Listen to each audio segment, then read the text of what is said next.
दोस्तों, लोग कहते हैं कि भगवान दयालु है, बहुत ही दयालु है। तो क्या सच में दयालु है? लोग ये भी कहते हैं कि जो होता है अच्छे के लिए होता है। क्या ऐसा है? इस पर आज चर्चा करेंगे और कुछ और दूसरी चीज भी आएंगे उसके अंदर। तो भगवान दयालु है या नहीं है, पहले इस पर चर्चा करते हैं। आप किसको दयालु बोल रहे हो? भगवान को। भगवान है कौन? दंडाधिकारी एक तरह से। तो दंडाधिकारी या आप जज ही मान लो। तो जज दयालु अगर होगा तो क्या वो दंड दे पाएगा? आप गलत काम करिए, कोई किसी ने गलत काम किया है किसी के प्रति और जज उसको माफ कर देगा, तब तो अराजकता फैल जाएगी दुनिया में। तो इसीलिए भगवान दयालु उसी के लिए हो सकते हैं जो सही कर्म किया हो।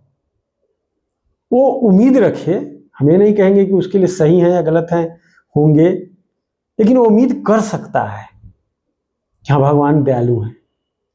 लेकिन जो सही कर्म नहीं करता है उसके लिए दयालु अगर होंगे तो फिर अराजकता फैल जाएगी, दुनिया चलेगी ही नहीं। तो भगवान दयालु नहीं है, भगवान दंडाधिकारी है। ये तो क्लियर हो गया। आप कभी अनजाने में गलत हो गया, उसके लिए प्लीड कर सकते हो कि भगवान माफ कर दीजिए। इस होता है ना तौबा, अब नहीं करेंगे। तो शायद थोड़ा सा कम जाए। आप जितने भी देखो कि कुछ आप स्टोरी देखोगे जो रामायण में महाभारत में सबसे मिलते हैं कि कुछ आदमी ने कुछ किए तो जाओ तपस्या करो तो आपके पाप धुल जाएंगे, कट जाएंगे। तो वही चीज है। आप बड़ा आश्चर्य की बात मैं बताता हूं, आप महाभारत को देखो। महाभारत में कितने लोग मरे? महाभारत में देखो, भगवान खुद वहां थे उस टाइम, कितने लोग मरे। द्रौपदी को देखो, द्रौपदी को देखोगे तो द्रौपदी के तो 5 पुत्र मारे गए। क्यों? अब उसका क्या गलत कर्म था? तो वो उकसाते रहती थी। मेरा जो अपना ये है हालांकि लॉजिक, वो उकसाते रहती थी पांडव लोगों को कि नहीं नहीं हम तो समझौता नहीं होने देंगे, नहीं ये चीज है वैसे है, केस खुला रखना वो रखना। तो आप देखोगे कि छोड़ते तो किसी को नहीं है। भगवान भला ही कितने जन्म लगे क्या लगे वो अलग बात है, लेकिन छोड़ते तो नहीं है।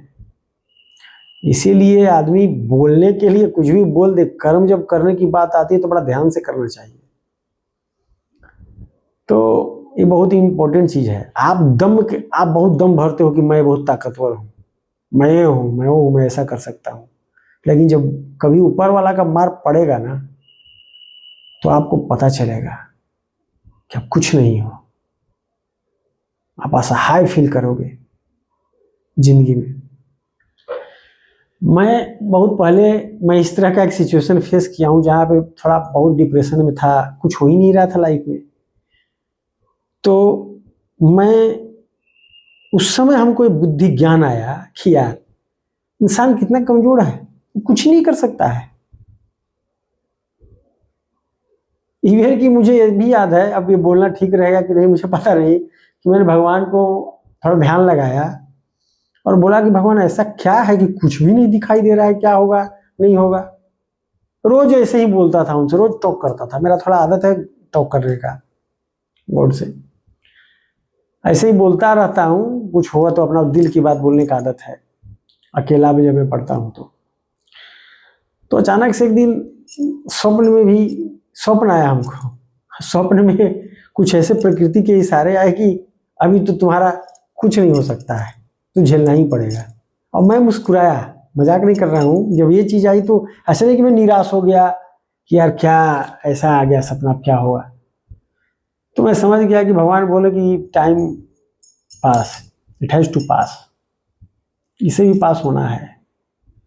तो धैर्य रखना पड़ेगा। और मैं चुपचाप हो रहा और थोड़ा सा काम हो गया और कंपोज हो गया कि चलो ठीक है यार, जब अपना ही हाथ में कुछ नहीं है, ऊपर से प्रकृति बोल रही है कि कुछ नहीं कर सकते, वो भी अगर कोई भगवान होंगे भी जिनका मैं अभी बोला था तो वो भी हार मान गए, लगता है कि नहीं भाई अभी तो तेरा हम भी कुछ नहीं कर सकते हैं।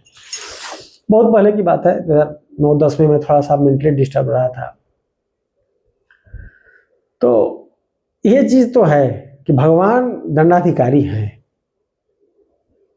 ये बात तो मैं अनुभव से देखा हूं। और ये जो दिमाग है ना आपका, यही किस्मत है। आप सोचते हो कि आप ऐसे तोप हो, आप ये मार लोगे, आप वो कर लोगे, कुछ नहीं कर सकते हो आप। आपका दिमाग जो कहता है आप वही करते हो, उसी पर आपका अधिकार नहीं है। वो जो अगर उस पर अधिकार होता तो आप बहुत बार देखो, आप पेन भूल जाते हो, ये करते हो, आप हमेशा चौकन्ना रहते।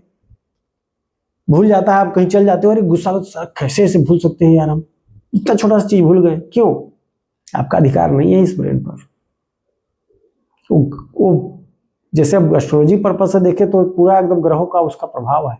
अब जहां आप थोड़ा सा भी कंप्लेसेंट होते हैं वहीं पे प्रॉब्लम हो जाती है, तब सोचो। और वहां पे आप कितना भी कर लो, आप नहीं हो सकते हो। आप 24 आवर्स आपका दिमाग तो सही नहीं चलता है, कहीं ना कहीं तो ओवरलुक होती ही है, वहीं पे आप मात कर जाओगे। तो इसलिए वो प्रारब्ध के यहाँ जिम में ही है, ये प्रारब्ध, ये खोपड़ा जो है ना आपका ब्रेन, जहां पे आप इतना समझते हो अपने आप को, तो वो खोपड़ा ही आपके अधीन नहीं है। आपसे कर्म वही करवा लेता है जैसा उसको है प्रारब्ध के अनुसार। मैंने देखा है जिंदगी में, बहुत बार ऐसा हुआ है कि यार ऐसा कैसे मैं कर सकता हूं, लेकिन नहीं। तो अगर आप अच्छे कर्म करते हो तो आपके साथ गलत क्यों होगा? नहीं होगा, नहीं होना चाहिए। नहीं होगा ये तो नहीं कह सकते हैं, नहीं होना चाहिए। लेकिन कभी कभी मान लो कहा जाता है पूर्व जन्म की बात, तब ये कि उसका भी कर्म होते हैं, ये होते हैं, तो कभी कभी आप ट्रैप हो सकते हो कुछ चीजों में पूर्व जन्म के कारण में भी। तो लेकिन आपके लिए तो यह है कि चलो भाई आपने कर्म गलत नहीं किया, ये चीज तो कम से कम रहता है अपने में कि भाई हमने जो है वो ये किया। और